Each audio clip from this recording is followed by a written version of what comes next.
This is a Hope 1032 podcast.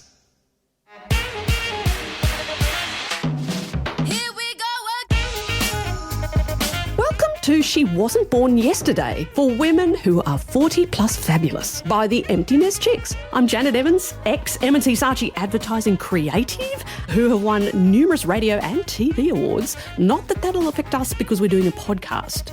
And I'm Dr. Amelia Haynes, who has been a medical doctor for 30 years and specialising in sexual health and mental health and relationships, and I'm generally a very useful human being.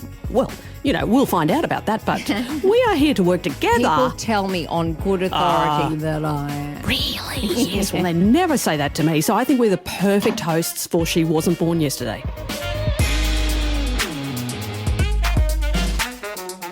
Dr. Amelia, when I got my sex education, you may or may not want to know this, but my mum had this little booklet and she used to hide it in her wardrobe, and it was like full of these really weird kind of very clinical, illustrations. Illustrations, I was going to say no photographs. They weren't even photos. No. But we weren't allowed to go into her bedroom, so I used to sneak in there because I knew it was the one illicit thing, that I knew of. I didn't look in the, bedside drawers or anything like that. Sorry, no. But, this book, that was how I got my education. But these days, I feel like it's different for kids. Yes. I feel like there's a lot of other factors involved. There are huge areas, like friends, never good. Like I'm sure you did occasionally talk to friends. Yeah, we talked friends, about sex. Bad. Social media, often bad. Pornography, even from about 8 years old, bad. Bad. Lots of bad. But apparently women of all ages have a role in educating the next generations. And to talk about that today, we have an absolute sexpert. Her name is Dr. Pat Weerakoon. She is, in fact, a sexologist and author and speaker, and just is a fabulous person, and we love her all round so lovely much. Human. Yeah, and we're going to jump in and talk to her right now.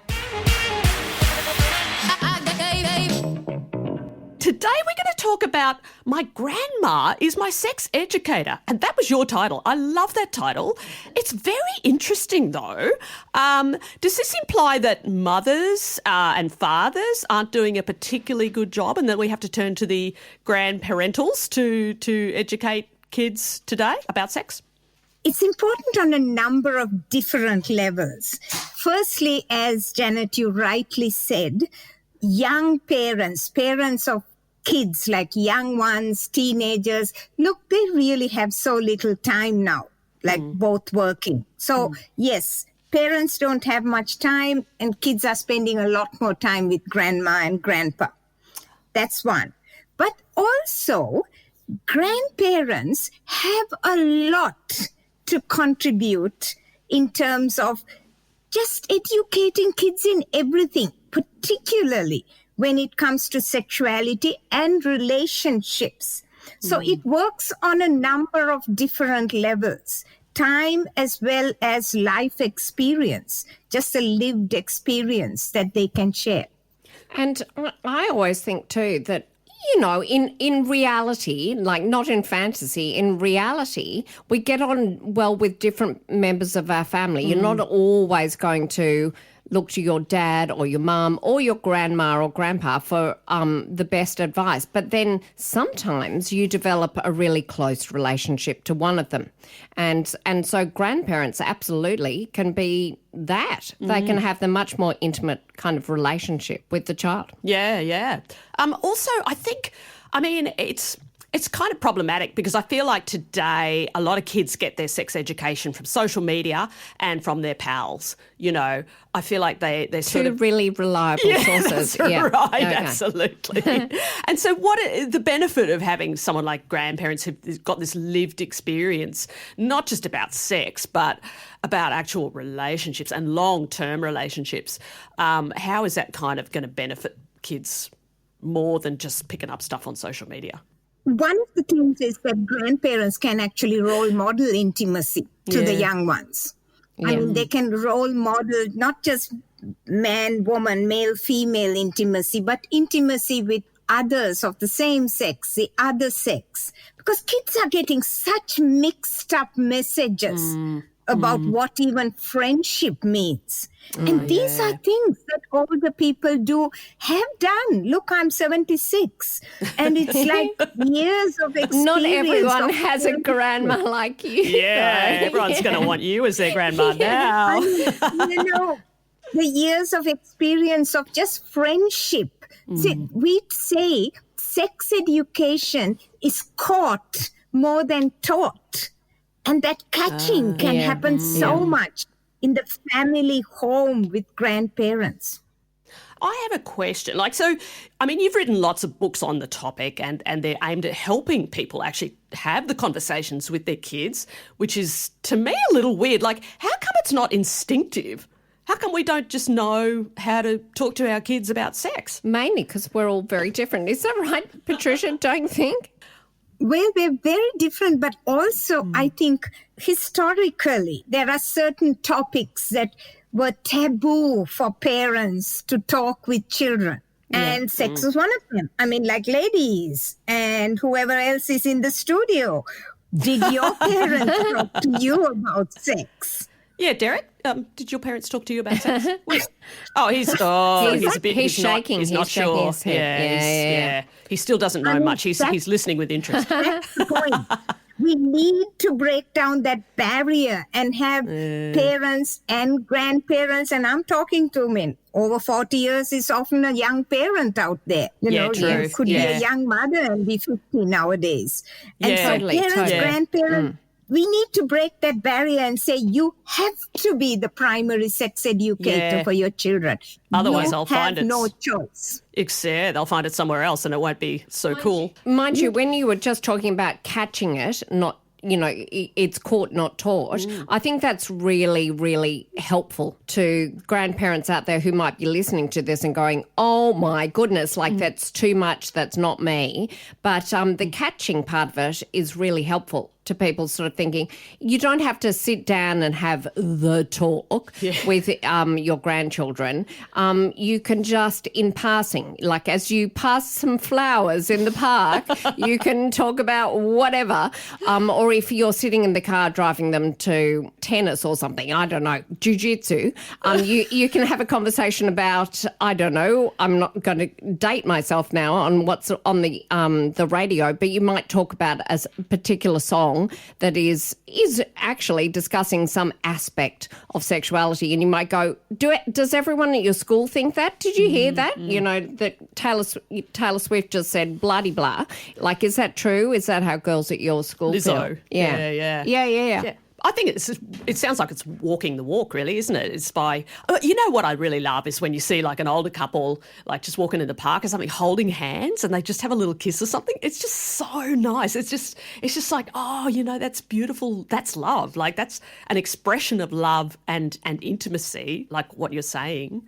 And to me, that says volumes about their love life. And also, I think celebrating occasions like an anniversary or a birthday and using those to talk about how these things happen and it's okay to talk about it. I think it's important. I talk in one of our books, Growing Up by the Book, which is like for puberty. We ask parents to share photographs of when they were little and just share those things, and grandparents can do that. Take them back to how when they were kids and where they learned things and exactly and how they met their other grandparent and so on can be very, very helpful. Like they're kind of the meeting emergent love story. Yeah. So what in your opinion is the difference between sex and intimacy? Are they the same thing? Are they different? It would depend how people understand it, especially for women. As we get older, many women kind of hear sex and think intercourse. That's sad. Because when I'm asked sometimes, like, when I do talks for like married couples, how many times should we be having sex? Yeah. And I say like, 3 times a day, and every man's going, yeah. And then I say, what? Then I say, it depends how you define it. A hug in the morning, a kiss when you return from work, and a pash before bed. You've had sex 3 times for the day. Or for me, it'd be a chocolate in my lunchbox. There you are. That's sex. That's a sex. Yeah. So establishing that it's okay to just touch. Even touch is an intimate act. And just, Amelia, when we're doing counseling, just even some people, just you've got to start by just having them sit next to each other and hold hands. That's the beginning for intimacy. Yeah, that's a really good point because we're all so busy. Everyone's just rushing around. You kind of pass each other in the corridor. It's like, oh, see you later, see you later. It's like you have more intimacy with people you work with, right? Yes. Well, not sex, but intimacy. I mean, but it's a complicated thing, isn't it, Patricia? Because, some people wouldn't pass in the corridor. They would definitely do, text each other. Well, text each other. No, they do a little bit of an ass grab or whatever, which is kind of fine, but it can be very intrusive and annoying. Or as well to other people. No, other people. Right. Yeah, depending on the relationship. We've got to be careful in how we talk about it because what is good in one relationship isn't good in another. Right. Yeah. I just got one last question. There was a book recently that was taken off shelves in a bookstore that was supposed to be, instructional about sex and all of that sort of thing.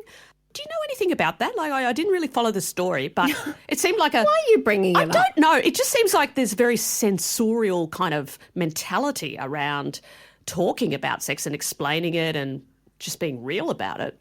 I think it's so I reckon one of the problems is it's so complicated. Right. Yes, you can't just say one thing that's right about every situation. So, yeah, don't you agree, Patricia, that, it's very variable? It's about age appropriate. It's about being age appropriate. Yes. We are all sexual beings from the moment we are born. Of course, that's true. But in fact, our latest book is called You and Me by the Book, which is for preschoolers, a picture book for preschoolers. Yeah. Age appropriate. I think the problem with that book was that it was considered not age appropriate to be out in the public arena, to be purchased. So we need to be careful. And that's what I would say to grandparents. Be informed, educate yourself, and be ready because kids are going to ask you questions. Be ready to answer and be prepared to be proactive, to just suggest things like we talked about and talk to your children and grandchildren. Yeah. Be braver than comes naturally, yeah. Thank you so much. That's been really, really interesting. My grandma is my sex educator. Who would have thought? And yeah, absolutely. Thank you so much for all of those insights today. It's been absolutely amazing. Thank you. Thank you. Gorgi, thanks for listening in today. We hope you enjoyed this ep. But we'd really love to hear more from you. We'd love to know exactly what you actually think of us and our guests. So if you're on Spotify, you can rate us. We love stars. And on Apple Pods, write us a little blurb. Let us know what you think and hopefully we can keep going. Apple loves their algorithms and we love you. So thanks for listening. We really enjoy your company. See you next week on She Wasn't Born Yesterday.